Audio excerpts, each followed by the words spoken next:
Hello out there, YouTube fans. This is Princess Twilight Sparkle, and happy last day of June. My goodness, it has been a long month, hasn't it? Well, to wrap things up, I thought I'd start off by retelling one of Thomas's adventures, Blue Mountain Mystery, which me and my friends will be re-watching shortly after this, with some others joining as well. All right, let's begin. It was a busy day at the Blue Mountain Quarry. Rusty shunted trucks of slate. Owen moved equipment up and down the rocky walls. Because of the steep hills and tight turns at the quarry, the engines that worked there were smaller and lighter than other engines. They had special tracks and were called narrow gauge rail engines. Paxton, a visiting diesel, was impressed by how hard all the narrow gauge engines worked. "If your wheels aren't whirring," said Skarloey, "you're not being really useful."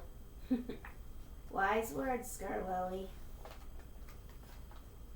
Suddenly there was a loud noise. Giant stones were falling from Blondin Bridge. "Fenders and fireboxes!" shouted Peter Sam. "The bridge isn't safe! No one must cross it!" At that moment, Rheneas was rolling down from the upper terrace. He tried to stop, but his heavy trucks pushed him toward the dangerous bridge. He sped up so he could race across the bridge before it collapsed. Rheneas made it. The bridge thundered apart behind him as he skidded to a stop at the bottom of the hill. Everyone was relieved that the danger was over. Then they saw poor Paxton. He was buried under some fallen stones. He was all right, but he was definitely in need of repairs. Poor Paxton.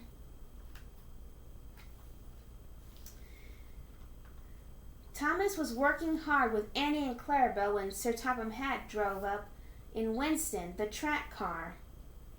"Thomas, I have a special job for you," said Sir Topham Hatt. "Paxton has been in an accident and must go to the diesel works for repairs. I need you to work at the quarry in his place." Thomas beamed from buffer to buffer. "I like working with my narrow gauge friends," he whistled. Thomas quickly chugged to the Blue Mountain Quarry. The narrow gauge engines were happy to see him and blew their whistles in welcome. "Hello, my friends," peeped Thomas. "I'm ready to huff my hardest. Just tell me what I need to do."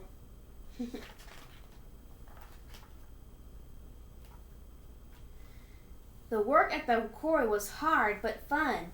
Heavy loads of slate were carted down from the upper levels to the stone cutters and stone crushers on the lower levels.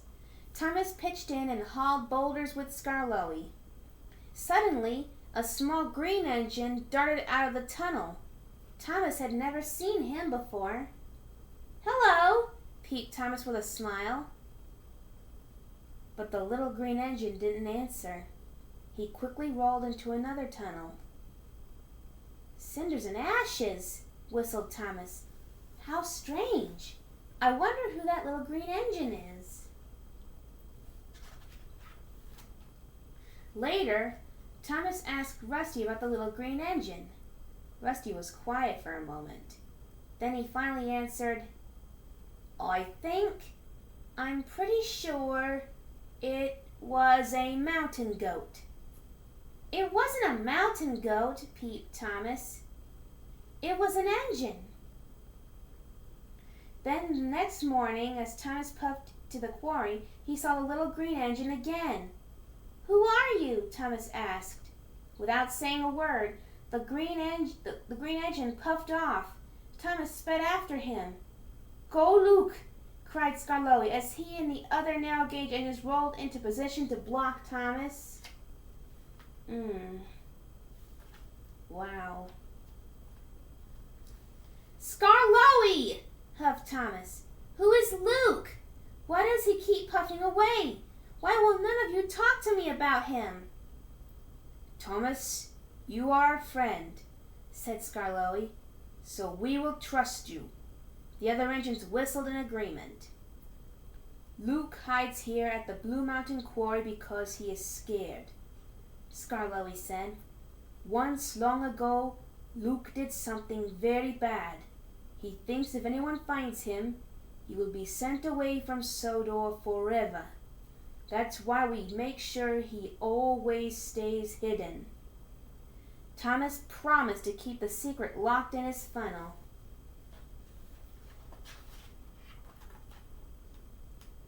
When Thomas had finished working that night, he decided he needed some time to think. So he steamed to a quiet hill by himself. What did Luke do that was so bad? Thomas wondered aloud. Don't worry, Luke. I'll find a way to help you. But Thomas wasn't really alone. Someone was watching and hoping that Thomas could find a way to help. The next morning, as Thomas chuffed to work, Luke appeared by his side. Hi, Thomas, he said. I'm sorry I hid from you. I didn't know you, but now I wonder, would you be my friend? I like that, Luke, said Thomas. I like that very much. And so a friendship begins. Thomas and Luke worked together at the boulder drop all day. Luke dropped giant rocks down the chute, and Thomas collected the broken gravel at the bottom. Suddenly, a horn honked. Winston had arrived, carrying Sir Topham Hatt and Mr. Percival, the controller of the narrow gauge railway. Luke quickly hid. Thank you for your work, Thomas, said Mr. Percival. Paxton will now take over again. When Winston had motored away, Thomas asked Luke why he felt he had to hide. I did something very bad, said Luke. I've done bad things too, Thomas peeped. Once I steamed right past a danger sign and fell into a mine. And I'm still here. Down the mine reference. Luke giggled. The two new friends were so busy talking that they didn't hear Paxton puff up behind them. Paxton can't puff, he's a diesel. Let's just say he rolled in, okay? Yeah. Paxton listened quietly as Luke told his story. Oh no. I first came to the island of Sodor on a boat, said Luke. Next to me was a yellow engine. He was chained to the deck like I was. He had come from far away. A storm blew in, and the ship was tossed around on the waves. My chains rattled something fierce. The little yellow engine was scared. He spoke a strange language I didn't understand. I wanted to reassure him, but I didn't know how. We finally reached Sodor, but the little yellow engine was still looking scared. The dock workers wanted to lift him off right away, but I pleaded to be first. They agreed and I was happy. But then I bumped into the yellow engine and sent him splashing into the sea. Paxton couldn't believe what he had heard. He raced off to tell Diesel. A very bad decision, Paxton.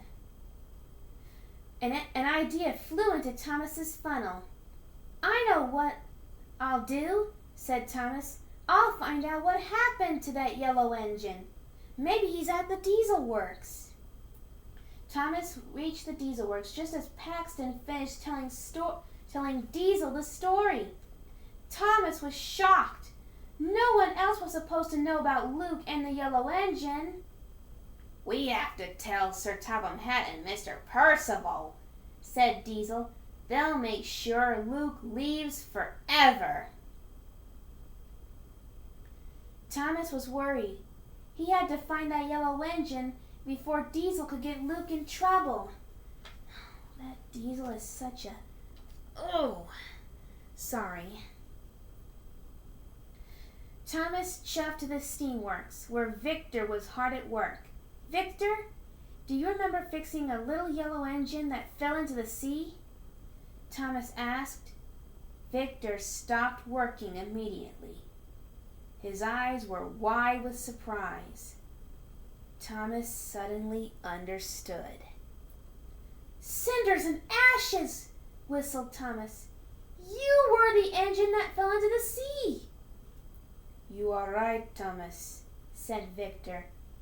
It was me. Wow, who would have thought they would have given Victor such a tragic backstory? Victor's story about his trip to Sodor was the same as Luke's, except for one important detail. During the storm, a big wave broke the chains holding my wheels. Victor said, nothing held me to the deck. I called to the crew, but they didn't understand me. No one could help me. I barely made it to the dock, Victor went on, and when they lifted the excited green engine, he swayed and bumped into me. I slid into the sea because there were no chains to stop me. When Cranky finally fished me out, I was in a terrible state. Poor Victor. Sunny Salsa is likely to agree with that, of course. So it was all an accident, peeped Thomas, and you were repaired. Yes, replied Victor. I chose to be painted red, a bright new color for my bright new life. Also another reason why Sunny Salsa likes him. I have to tell Luke, said Thomas. Is Luke the little green engine? Asked Victor. Yes, said Thomas, and he needs your help. Later that day, Diesel and Paxton found Luke at the Blue Mountain Quarry.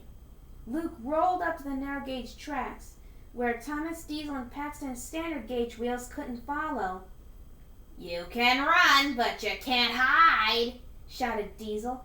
Sir Topham is on his way. He's going to kick you off Sodor. Thomas can't save you now. Want to bet, Diesel? Yes, I can, peeped Thomas as he sped into the quarry. The narrow gauge engines were mad because they thought Thomas had revealed Luke's secret. Thomas didn't have time to explain. Rocky, please lift me onto Owen's platform. I have to talk to Luke. Hold on tight, shouted Rocky, and he hoisted Thomas up as high as he could. But it wasn't high enough. Thomas needed Owen's help to climb up higher up the quarry walls. Owen was nervous about lifting the heavy engine. With a creak and a grunt, Owen's platform started to rise. Thomas went higher and higher until he reached the top of the incline. Upper terrace, shouted Owen. Boulder drop and Blondin Bridge. Well done, Thomas peeped. But there was a problem. Oh boy. Thomas's wheels were too big for the narrow gauge tracks. They skidded and slid and jumped off the rails. Thomas rolled toward the edge of a cliff. Help! Thomas peeped. Just then Luke came around a bend. Watch out, Thomas, cried Diesel. He's going to push you off, just like he did to that yellow engine. Everyone waited. They watched as Luke slowly rolled toward Thomas.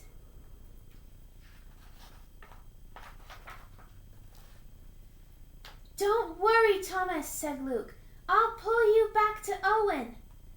Luke buffered gently up to Thomas and slowly but surely pulled him back toward the platform. You're doing it, Luke! Whistled Thomas. Luke felt stronger than he had ever felt before. The power of friendship prevails.